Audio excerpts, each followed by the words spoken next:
டிரைவரையும் பத்மா அண்ணியும் சேர்த்து வச்சுட்டு அப்புறமா உங்க கையால ஸ்வீட் வாங்கிக்கிறேன் அம்மம்மா.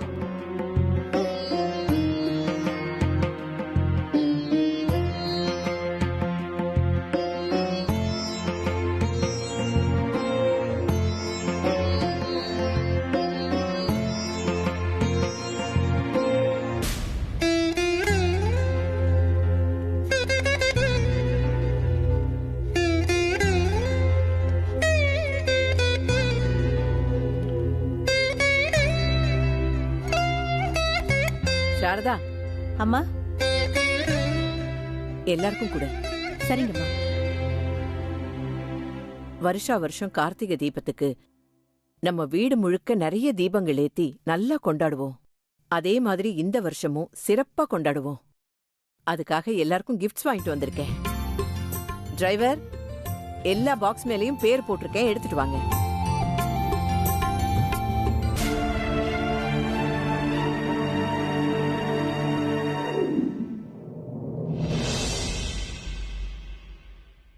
சூர்யா, உங்க அண்ணம்மா பண்றது சரின்னு உனக்கு தோணுதா? வருஷா வருஷம் கார்த்திகை தீபத்துக்கு உங்க அண்ணம்மா நம்ம வீட்ல இருக்கிற எல்லாருக்கும் வழக்கமா gift கொடுப்பாங்க. ஆமா, இந்த வருஷமும் கொடுத்திருக்காங்களே, தோ அங்க இருக்கு. அப்படி எல்லாருக்கும் கொடுத்தவங்க என் வருங்கால மருமக சாமுக்கு கொடுக்கல. ஏன்?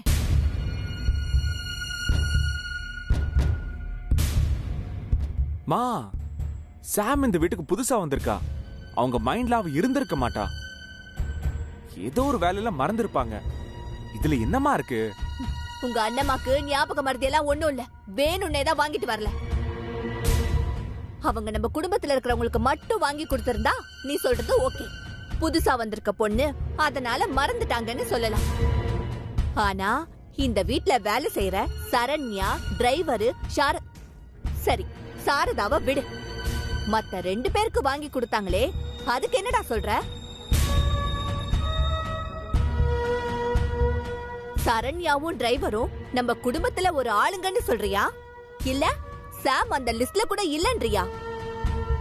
அம்மா, நீங்க சொல்ற மாதிரி அண்ணம்மா கண்டிப்பா யோசிச்சிருக்க மாட்டாங்க. சின்ன சின்ன மிஸ் அண்டர்ஸ்டாண்டிங் தாமா பெரிய பிரச்சனையாவது. புரிஞ்சுக்கோங்கம்மா. அதுவும் இல்லாம நம்ம பத்மாக்காவோட கல்யாணம் ஆல்மோஸ்ட் ஃபிக்ஸ் ஆயிருக்கு. எல்லாரும் சந்தோஷமா இருக்காங்க. அதனால இப்ப போய் இந்த விஷயத்த பேசி தேவையில்லாம குடும்பத்துக்குள்ள மனஸ்தாபத்தை கொண்டு வராதம்மா. ஏய், நான் சொல்ற விஷயமே உனக்கு புரியலையா? நான் இப்பவே போய் உன் அண்ணம்மா கிட்ட ஏன் என் சாமுக்கு gift வாங்கி கொடுக்கலன்னு கேட்க போறது இல்லடா. அவங்க வாண்டடா தான் இப்படி பண்ணிருக்காங்கன்னு சொல்றேன்டா. உங்க அண்ணம்மா சாமுக்கு ஒரு gift வாங்கி கொடுத்தா அவ இந்த வீட்ல ஒரு ஆளா, இந்த குடும்பத்துல ஒரு ஆளா, ஏன் என் மருமகளை ஏத்துக்கிட்டது மாதிரி ஆயிடும்ல. அதனாலதான் அவங்க அப்படி பண்ணல. அவங்கள பொறுத்த வரைக்கும் சாம் இன்னும் என் ஃப்ரெண்டோட பொண்ணு, அவ்வளவுதான். அவளை அவங்க அண்ணியம்மா தான் பாத்துட்டு இருக்காங்க. நான் உன் அம்மா. உனக்கு முன்னாடியே உன் அண்ணம்மா பத்தி எனக்கு நல்லா தெரியும். அம்மா, நீங்க ஏதோ தப்பா புரிஞ்சு. நீ அண்ணம்மாவோட தாள் தானே. நீங்க 2 பேர் பேசுறது மட்டும் தான் சரின்னுவீங்க. உன்கிட்ட பேசுறதும் இந்த செவத்துக்கிட்ட பேசுறதும் ஒண்ணுதான்டா.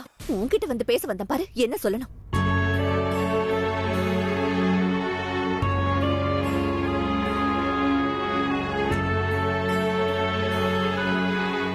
அண்ணம்மா சாம்க்கு gift வாங்க மறந்துட்டாங்களா?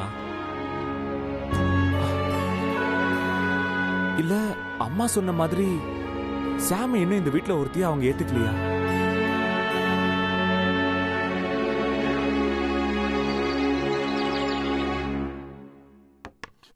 இன்னைக்கும் இந்த டிஃபனா? வேற எதுவும் இல்லையா? என்னமா இது? எனக்கு இட்லி பிடிக்காதுன்னு உனக்கு தெரியாதா?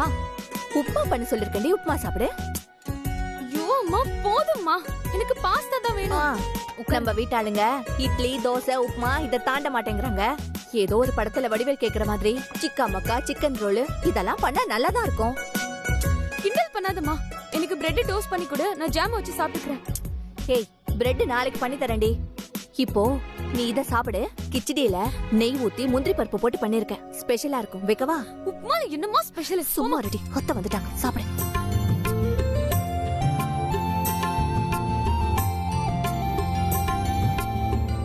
சாம் நேரம் வந்திருக்கணுமே, ஆளை காணோம்.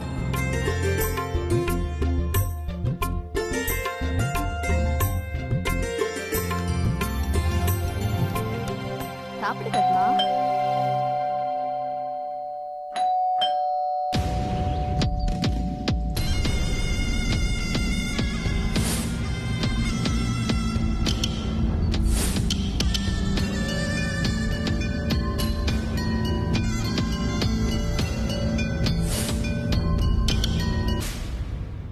சரண்யா, மா. யாருன்னு போய் பாரு. சரிம்மா. நீங்க தானா? நான் கூட யாரோ என்னமோ நினைச்சிட்டேன். இருங்க, நான் அம்மா வர சொல்றேன்.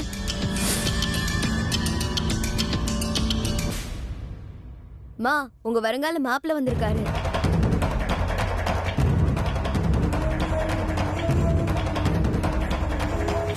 ஐயோ மாப்பிளையா? என்னடி உனக்கு கொஞ்சமாவது விவசாய இருக்கா? மாப்பிள்ளை ஏன் வெளியிலே நிக்க வச்ச? உள்ள கூப்பிட வேண்டியது தானே உன்ன?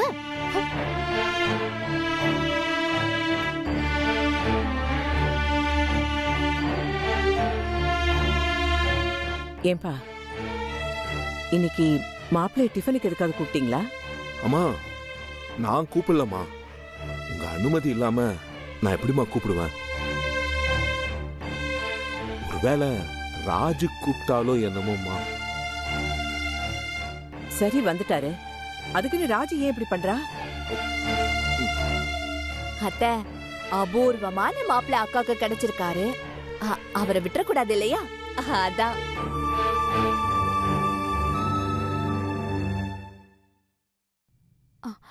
வாங்க மாப்பிள்ள, உள்ள வாங்க.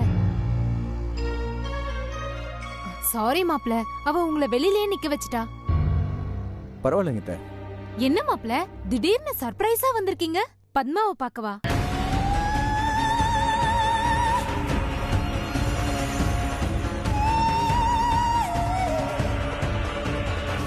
ஏன் நான் வரக்கூடாதா? ஐயோ மாப்பிள்ள, இது உங்க வருங்கால வைஃபோட வீடு. நீங்க எப்ப வேணாலும் வரலாம், எப்ப வேணாலும் போலாம். கரெக்டான நேரத்துக்கு தான் வந்திருக்கீங்க. வாங்க உள்ள வந்து சாப்பிடுங்க. இந்த சூரிய வம்சத்தோட சாப்பாடு எப்படி இருக்குன்னு பாருங்க.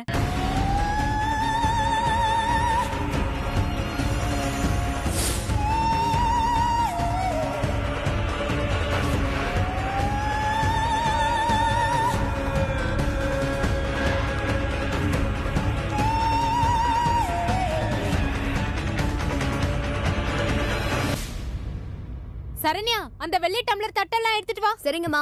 வாங்க தம்பி.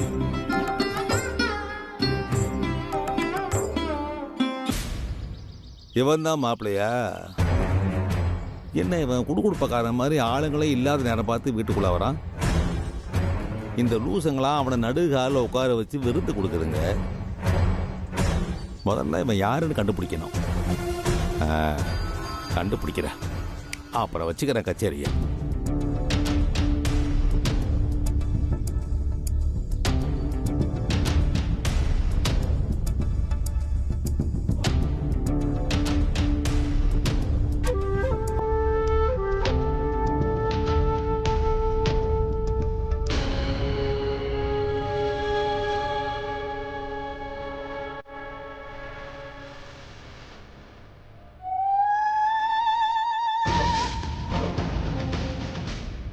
உங்களை பார்த்தாலே தெரியுது நீங்க தான் அன்னபூர்ணி அம்மான்னு.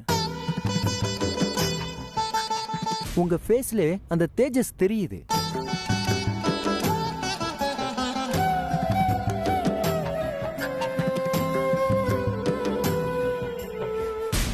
இந்த சூரிய வம்சம் குடும்பத்துல புதுசா ஜாயின் பண்ண போற ஃபேமிலி மெம்பர் நான் தான். என்ன ஆசீர்வாதம் பண்ணுங்க.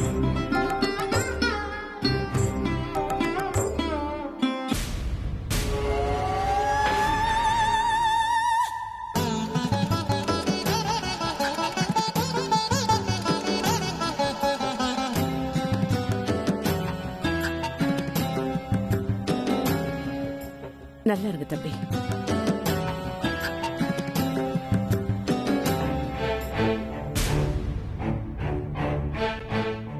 நான் கூட இது வரைக்கும் என் அம்மா காலில் விழுந்ததில்லை. ஃபர்ஸ்ட் டைம் பார்க்கும்போது கூட அதான் பண்ணேன். இவன் என்னம்மா ஐஸ் வைக்கிறான்? பத்மா அண்ணியும் ஸ்ரீனிவாசனையும் சேர்த்து வச்சு நானும் அம்மம்மா கிட்ட ஆசீர்வாதம் வாங்குறேன்.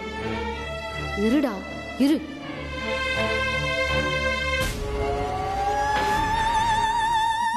சாம், சாம் சாப்பிடவா? இது வரேன் சின்னத்தை. மாப்ள நீங்க இங்க வந்து உட்காருங்க.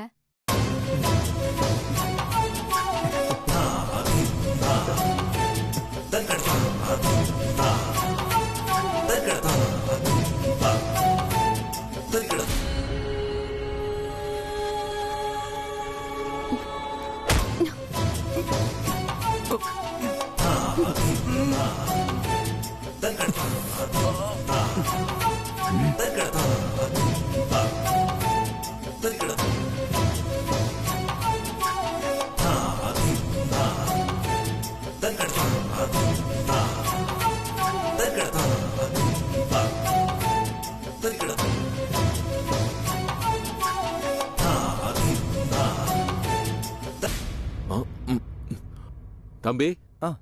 ஏன் நிக்கிறீங்க? இங்க வந்து உட்காருங்க. வாங்க வாங்க. உட்காருங்க.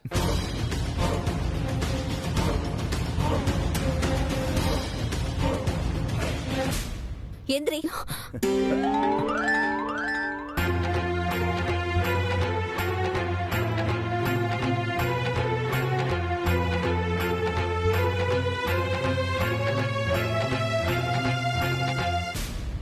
ஐயோ மாப்ள, உங்களே இல்ல. இவ்வளவு சொன்ன ஆன்லைன் கிளாஸ் இருக்கு. எவ்வளவு நேரமா சாப்பிட்டுட்டு இருக்கா? போ.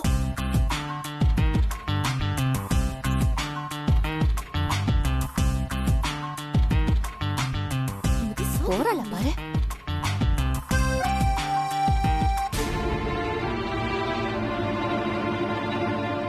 சரண்யா, எவ்வளவு நேரம்? வெள்ளித்தட்டை எடுத்துட்டு வா. இதோ வந்துட்டேமா. சாம், இரு இட்லி வைக்கிறேன். நான் சாப்பிட வரல, எனக்கு விரதம். சும்மா ஒரு கம்பெனிக்காக தான் வந்தேன். கம்பெனிக்கு உட்கார்றவ வேற இடத்துல உட்கார வேண்டியது தானே?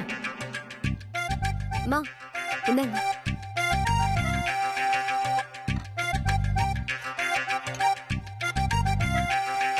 விரதம் இருக்கிறதுலாம் ரொம்ப கஷ்டம்மா. உனக்கு பழக்கம் வேற இல்ல. எதுக்காக நீ இப்படி கஷ்டப்படுற? கஷ்டம்லாம் ஒண்ணும் இல்ல சாரதா டார்லிங். நம்ம பத்மா அண்ணி கல்யாணம் அவங்களுக்கு பிடிச்ச மாதிரி நடக்கணும்னு விரதம் இருக்கேன்.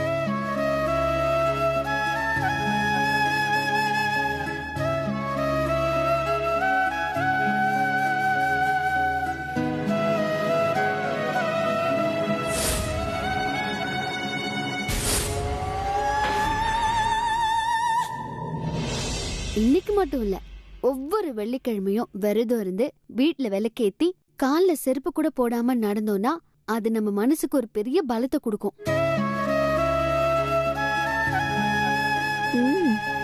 நம்ம வேண்டுதல் நடக்கும், நாம நினைச்சதையும் சாதிக்கலாம். நம்மள சுத்தி இருக்கிற தீய சக்திய நம்ம விரட்டலாம்.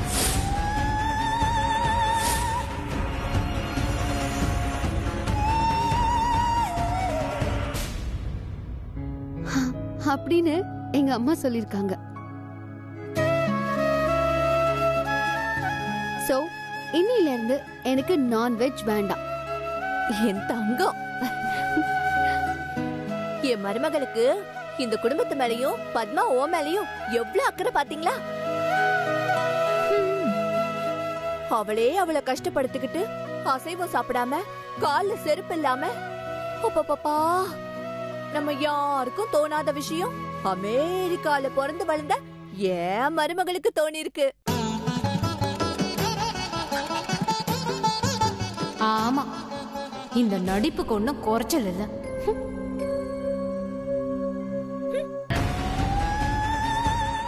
கத்தி நம்ம பக்கம் திரும்புறதுக்கு முன்னாடி ஆட்டத்தை களைச்சு விட்டுற வேண்டியதுதான். மாமா, சொல்லுங்க தம்பி. வேலைக்கு போகலையா?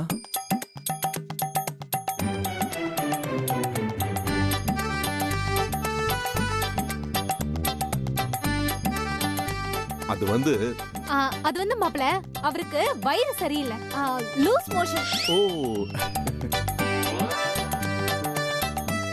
5 நிமிஷத்துக்கு ஒரு வாட்டி போயிட்டு போயிட்டு வராரு.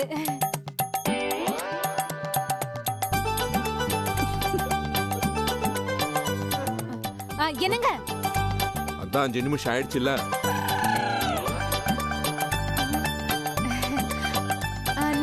சாப்பிடுங்க. நம்மள ஏதாவது கேட்கறதுக்கு முன்னாடி நம்ம கிளம்பிடலாம். நீங்க சாப்பிடுங்க.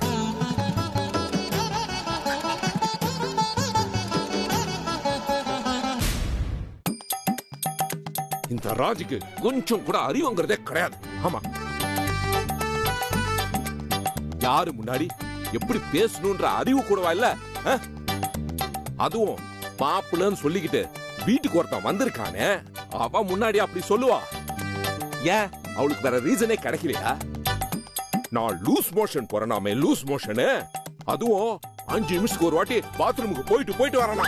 நான் என்ன சின்ன பப்பாவா? விட்டா டயப்பரை எடுத்து எனக்கு மாட்டி விட்டுடுவா போல.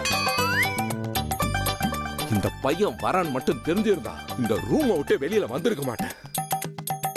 வாங்கின கடனை கொடுக்கிற வரைக்கும் இந்த வீட்டுல மரியாதையே இல்ல. கைய நீட்டி காசை வாங்க போறான்ற ஒரே காரணத்துக்காக அந்த ஜெயந்தி என்ன நக்கலா பேசுறா? முதல்ல அவ கடனை நான் பைசல் பண்ணணும், அப்பதான் நடமாட முடியும். இல்ல அது வரைக்கும் நான் ஹவுஸ் அரெஸ்ட் தான், ஹவுஸ் அரெஸ்ட் தான். அது சரி, நான் தாலி கட்டினவன் என்ன மதிச்சாதானே மத்தவங்க மதிப்பாங்க. அந்த ராஜு உள்ள வரட்டும், அவளுக்கு இருக்கு. ஏய், நான் எங்க இருக்கேன்? இது சூர்யா ரூம் ஆச்சு. அந்த ராஜு பண்ண டென்ஷன்ல ஏன் ரூம் நினைச்சு சூர்யா ரூமுக்கு வந்துட்டேன்.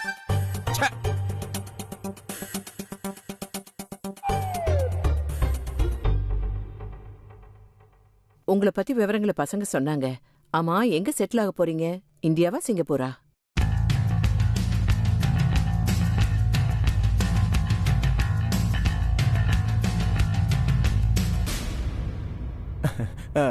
இங்கதான், ஐ மீன் இந்தியால, அதுவும் தமிழ்நாட்டில் தான்.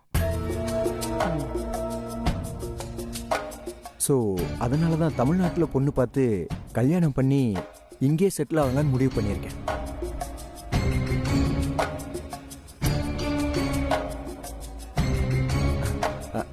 அதான் அம்மாவோட ஆசை, கனவு எல்லாமே. அது ஆல்ரெடி சொல்லியிருக்கேன். அப்பா இல்லாம அம்மா தனி மனுஷியா ரொம்ப கஷ்டப்பட்டு வளர்த்து இன்னைக்கு என்ன ஒரு நல்ல நிலைமைக்கு ஆளாக்கியிருக்காங்க. அவங்க என்கிட்ட கேட்ட ஒரே விஷயம் இதுதான்.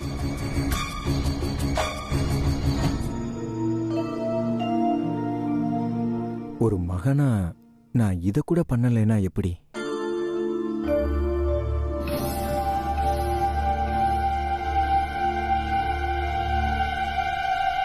பெத்த தாய் இந்த காலத்துல மதிக்கிறதே பெரிய விஷயம். அதுவும் நீங்க அவங்க கனவு வேற நிறைவேத்துறீங்க. உங்களை மாதிரி ஒரு மகன் கிடைக்கிறது ரொம்ப அபூர்வம்.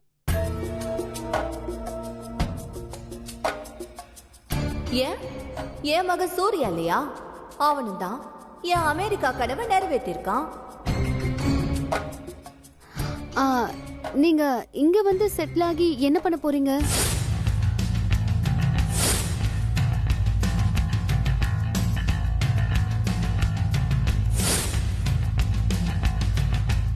I mean, what do you do for living? அதான் ஏற்கனவே நான் சொல்லியிருக்கேனே. பரவாயில்ல, இன்னொரு தடவை சொல்லுங்க.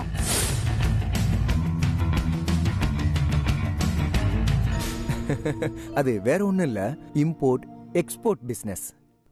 தமிழ்ல சொல்லணும்னா ஏற்றுமதி இறக்குமதி வியாபாரம். எதை இம்போர்ட் பண்றீங்க, எதை எக்ஸ்போர்ட் பண்றீங்க? What do you deal with?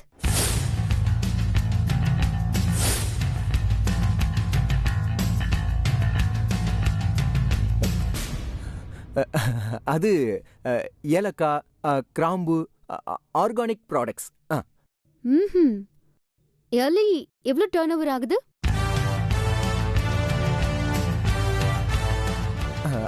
அத வெளியில சொல்ல முடியாது.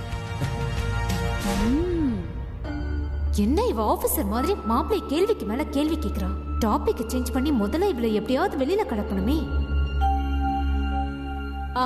பத்மாக்கு விரதம் இருந்து பூஜை பண்ணணும்னு சொன்னல, அது எப்படி பண்ணணும்னு கேட்டுக்கிட்டியா? தெரியாது பெரியத்த, நான் அம்மா கிட்ட டவுட் கேட்டுக்கிறேன். அம்மம்மா, எனக்கு ஒரு டவுட். இந்த மகிஷாசுரன் கதை சொல்ல முடியுமா?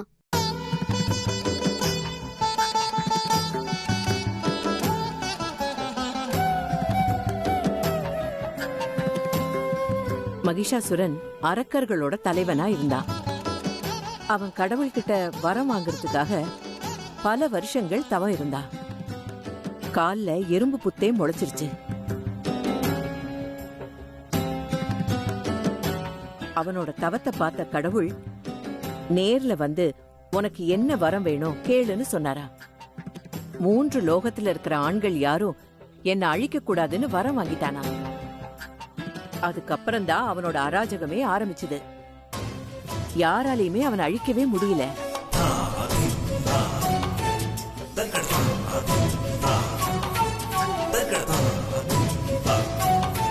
மூன்று கடவுள்களும் சேர்ந்து பால திரிபுர சுந்தரிங்கிற பெண் கடவுளை உருவாக்குனாங்க. அதுதான் அவனுக்கு விழுந்த முதல் அடி.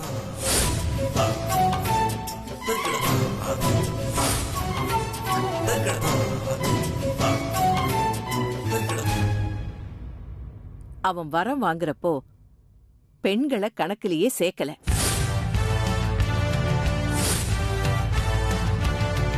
ஏன்னா பொண்ணுங்களை அவன் மதிக்கல.